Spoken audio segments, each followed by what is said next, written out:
Assalamualaikum warahmatullahi wabarakatuh. Halo sobat otomotif. Pada kesempatan video kali ini kita akan mengulas mengenai skup kendaraan. Bagi Anda yang memiliki kendaraan pribadi atau seperti saya yang biasa menumpangi kendaraan umum, seperti yang kita tahu, kendaraan atau mobil yang biasa kita kendarai atau kita tumpangi itu terbagi menjadi 6 bagian utama. Di antaranya, yang pertama yaitu engine, yang kedua drivetrain, yang ketiga vehicle body, yang keempat suspension, dan yang kelima electrical system. Apa saja dari kelima bagian-bagian itu? Mari kita ulas satu persatu. Yang pertama, engine. Engine atau juga biasa disebut dengan dapur pacu, yaitu sebuah alat yang dapat menghasilkan tenaga. Nah, tenaga ini yang nantinya akan dikonversi menjadi energi putaran. Kalau dilihat dari sumber energi yang digunakan, engine sendiri terbagi menjadi dua jenis. Yang pertama yaitu internal combustion engine atau biasa disingkat ICE. Yang kedua yaitu electric motor pada kendaraan electric vehicle. Internal combustion engine adalah mesin penghasil tenaga yang merubah energi panas menjadi energi putaran. Sedangkan electric motor adalah mesin penghasil tenaga yang memanfaatkan energi listrik menjadi energi putaran.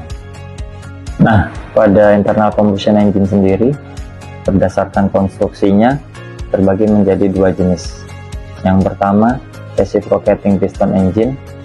Yang kedua, rotary engine atau Wankel engine. Internal combustion engine atau mesin bakar torak menghasilkan energi putaran melalui energi pembakaran yang dihasilkan dengan komponen utamanya piston dan juga silinder, crankshaft, serta engine manajemen. Pembakaran yang dihasilkan akan mendorong piston dan piston akan menggerakkan connecting root piston, dan connecting root piston ini yang akan memutarkan crankshaft.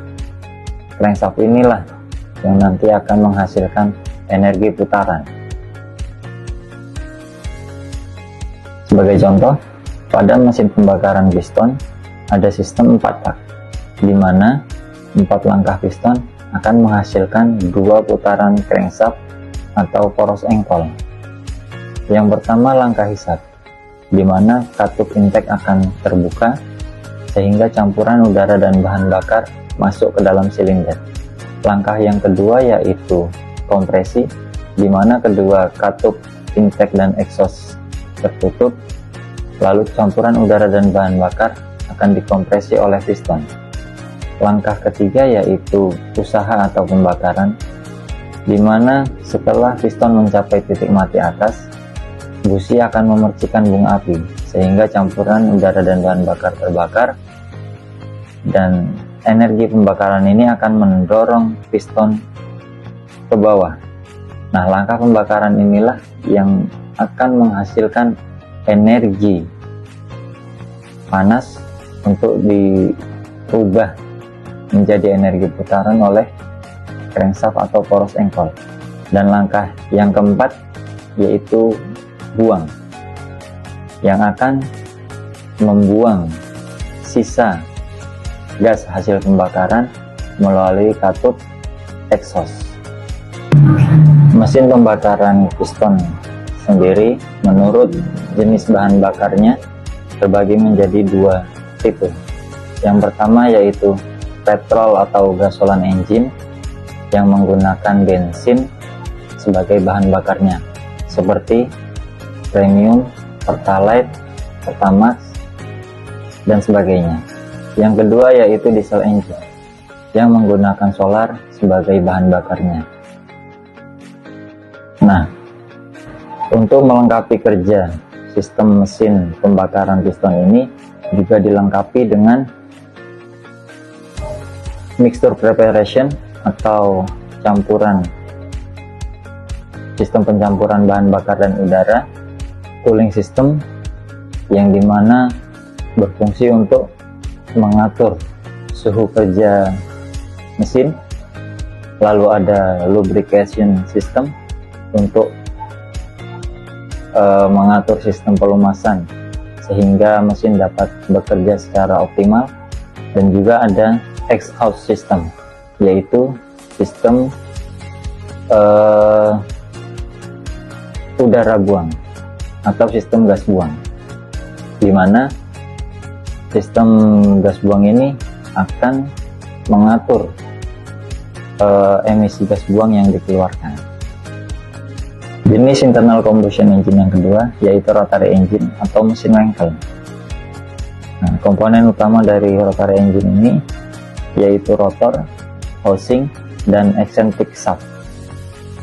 Ketika terjadi pembakaran, tenaga dari hasil pembakaran itu akan mendorong rotor untuk memutarkan eccentric shaft sehingga dihasilkannya energi putaran. Mesin Wankel ini dapat menghasilkan torsi yang lebih besar dibandingkan dengan motor pembakaran piston. Mesin Wankel ini juga sering digunakan untuk mobil-mobil balap.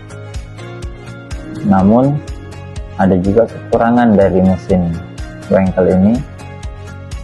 Yang pertama yaitu konsumsi bahan bakar yang boros, dan juga karena konstruksinya sehingga memerlukan perawatan yang cukup mahal dibandingkan dengan mesin pembakaran piston.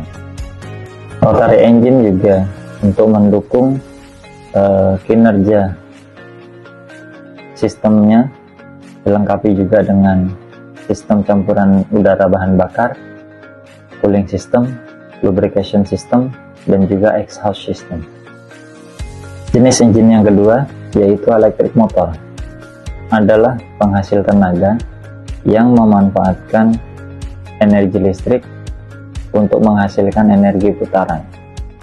Nah, electric motor ini terdiri dari beberapa bagian utama, diantaranya yaitu stator, rotor, kontrol elektronik, dan juga power supply. Bagian yang pertama ada stator. Stator merupakan bagian dari elektrik motor. Stator merupakan bagian yang tidak bergerak. Stator berfungsi untuk menghasilkan medan magnet untuk menghasilkan putaran pada rotor. Sedangkan rotor merupakan bagian yang bergerak pada elektrik motor. Nah, rotor inilah yang nantinya akan menghasilkan putaran pada motor elektrik. Sebuah sistem elektrik motor juga memerlukan power supply atau energi listrik untuk menghasilkan energi putaran. Nah, di mana diperlukan adanya sebuah baterai untuk menyimpan energi listrik untuk menjalankan sebuah elektrik motor, dan juga dibutuhkannya kontrol elektronik yang mengatur sistem dari elektrik motor itu sendiri, seperti baterai manajemen sistem. Lalu bagian yang kedua dari sebuah kendaraan yaitu drivetrain atau pemindah tenaga. Drivetrain sendiri terdiri dari beberapa komponen, diantaranya yaitu clutch, variable ratio gearbox, propeller shaft, final drive unit, dan diferensial. Komponen yang pertama yaitu clutch. Clutch atau kopling berfungsi untuk menghubungkan putaran mesin dengan putaran gearbox atau transmisi dengan lembut dan cepat.